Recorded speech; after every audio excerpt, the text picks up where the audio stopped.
एक मधु नाम की लड़की थी 19 साल की और उसके बीए ग्रेजुएशन पहले सेमेस्टर में एडमिशन लिया था। मधु एक बहुत ही ज़्यादा सुंदर और सुशील लड़की थी। मधु बिना फालतू किसी से बातचीत नहीं करती थी, लेकिन बहुत सारे लड़के उसकी शराफत बहुत ज़्यादा फ़ायदा उठाते थे और उसे कॉलेज में बहुत ज़्यादा परेशान किया करते थे।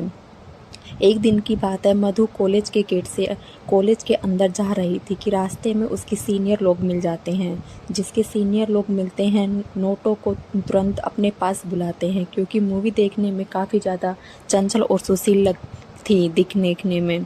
जैसे ही मधु अपने सीनियर के पास जाती है तो उसे मधु अपने सीनियर से कहती है कि क्या बात है बताइए। उसका सीनियर कहता है, क्या क्या तुम्हें ABCD लिखने आती है? तभी मधु कहती है, अगर मुझे ABCD लिखने नहीं आती तो मैं कॉलेज में कैसे पहुंच पाती। इतना सुनते ही सीनियर लड़के और लड़कियों को बहुत ज़्यादा गुस्सा आ जाती है। वह बुरा भला मधु को कहने लगते हैं। तभी मधु के क्लास का और उसी की समस्या का एक लड़का मधु पर नज़र पड़ती है, जिसका नाम रमेश था। रमेश ने देखा कि उसकी क्लासमेट मधु को सीनियर लोग मिलकर उसे छेड़छाड़ और रैगिंग कर रहे हैं। यह देखकर रमेश को रहा नहीं जाता और वो सीनियर के पास जाता है और कहता है कि आप जो कर रहे हैं वो बहुत गलत बात है। किसी भी लड़की को परेशान करना बिल्कुल भी अच्छी बात नहीं है। उसके बाद सीनियर लड़के और रमेश में काफ़ी ज़्यादा झगड़ा हो जाता है और आखिरकार रमेश मधु को अपने साथ लेकर कॉलेज के अंदर जाता है। जैसे ही रमेश क्लास में पहुंचते हैं और क्लास के बाहर निकलते हैं तो रमेश से मधु कहती है कि कॉलेज में जो लड़के मुझे परेशान कर रहे थे, मुझे उनसे बचाने के लिए आपका शुक्रिया। तभी रमेश कहता है कि ऐसी कोई बात नहीं है, तुम्हें मुझे शुक्रिया करने की कोई ज़रूरत नहीं है, क्योंकि तुम मेरी क्लासमेट हो और तुम्हारी सुरक्षा करना और रक्षा करना मेरा फ़र्ज़ है। इन सभी बातों को सुनकर मधु को रमेश पर काफ़ी ज़्यादा प्यार और दया आने लगती है। अब कॉलेज मधु और रमेश दोनों साथ साथ जाते थे और दोनों साथ साथ आते थे।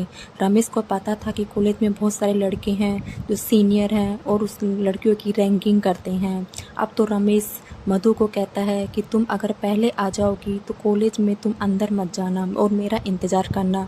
जब मैं कॉलेज आऊँगा तो मेरे साथ अंदर चलना, फिर उसके बाद किसी को भी कॉलेज में अंदर तुम्हें कहने की कोई हिम्मत नहीं होगी। दोनों ऐसा ही करते थे। जो भी कॉलेज पहले आता था उन्हें इंतज़ार करना पड़ता था दूसरे के लिए। ऐसा करते करते काफ़ी ज़्यादा दिन बीत गए और उन दोनों ने अब प्रथम सेमेस्टर प्रमोट होकर के तीसरे सेमेस्टर में पहुंच चुके थे। दोनों के एक दूसरे से मिलते रहते थे और 1 साल से भी ज़्यादा समय हो चुका था। दोनों घर पे मोबाइल से भी बातें करते थे। दोनों में बहुत ज़्यादा गहरी मित्रता हो चुकी थी। अब दोनों मिलकर क्लास में आते थे और प्रतिदिन क्लास लेने के बाद एक दूसरे के अर्थात दोनों क्लास में अच्छी रेपुटेशन पर पहुंच गए थे। दोनों को एक साथ आते देख क्लास के बहुत सारे लड़के और लड़कियां दोनों के बारे में बहुत ज़्यादा गलत बातें करते थे, लेकिन इन बातों से मधु को किसी भी प्रकार का कोई फ़र्क नहीं पड़ता था, क्योंकि मधु को कहते थे कि हम दोनों सिर्फ एक अच्छे दोस्त हैं। वह जिसको सोचना है सोचने दो। हम लोग कॉलेज में साथ आते हैं और साथ जाते हैं और साथ रहते हैं, हमेशा ऐसे ही रहेंगे। दुनिया वाले कुछ भी सोचे, मुझे कोई फ़र्क नहीं पड़ता है। जैसे ही 3 साल पूरे होने वाले थे, आप सभी लोग अंतिम सेमेस्टर की पढ़ाई कर रहे थे। बधाई देने के बाद, परीक्षा देने के बाद आप सभी लोगों की छुट्टियां होने वाली हैं, लेकिन मधु को इस बात की चिंता होने लगी थी कि वह बिना रमेश की दोस्ती के कारण वह एक कदम चलना तो दूर की बात है, कॉलेज आना जाना भी नहीं चाहती थी। आज सभी का आखिरी एग्ज़ाम हो रहा था। तभी मधु रमेश से कहती है कि मुझे तुम्हारे बिना रहने की आदत नहीं है। हम कहाँ से कॉलेज बंद हो जाएगा और क्लास करने के लिए कॉलेज भी नहीं आएंगे। मुझे आपकी आदत लग गई है, मैं तुम्हारे बिना नहीं रह सकती हूँ। उसके बाद रमेश कहता है कि मेरा भी हाल बिल्कुल ऐसा ही है, क्योंकि हम लोग पिछले 3 सालों से एक साथ रहते हैं, एक साथ आते थे, एक साथ जाते थे और क्लास में भी एक साथ पढ़ाई करते थे। साथ ही साथ हम कॉलेज के बाहर घर पे भी एक दूसरे से फ़ोन पे बात करते थे। ऐसे में कॉलेज ख़त्म होने के बाद हम दोनों एक दूसरे से मिलने की तरह आने जाने का ख्वाब ही टूट जाएगा। रहेगा।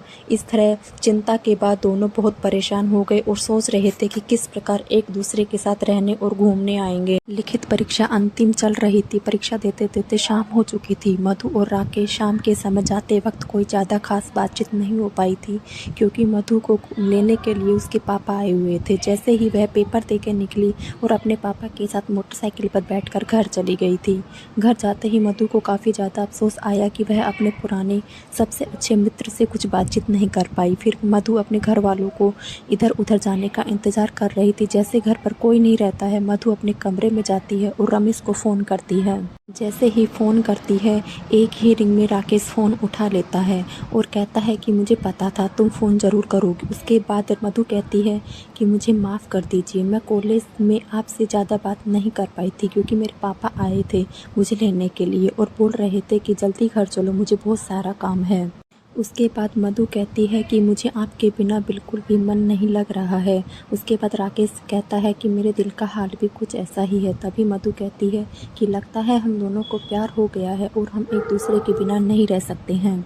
जैसे जैसे समय बीत रहा था, उन दोनों की दूरियां मजबूरियां बन गई थी, क्योंकि दोनों बिना कॉलेज एक दूसरे से मिल नहीं पा रहे थे और दोनों की व्हाट्सएप कॉलिंग और ऑडियो कॉलिंग पर ही बात होने लगी। एक समय था कि वो दोनों 24 घंटा बात किया करते थे, क्योंकि उसके बिना एक मिनट भी नहीं रहते थे और उनका मन नहीं लगता था। क्या हम अब फ़ोन पर ही बात करते रहेंगे? तभी मधु कहती है कि मेरे घर वाले मेरी शादी के लिए लड़का देख रहे हैं। आगे मधु कहती है कि चाहे कुछ भी हो जाए, मैं शादी नहीं करूँगी और शादी करूँगी तो तुमसे ही करूँगी।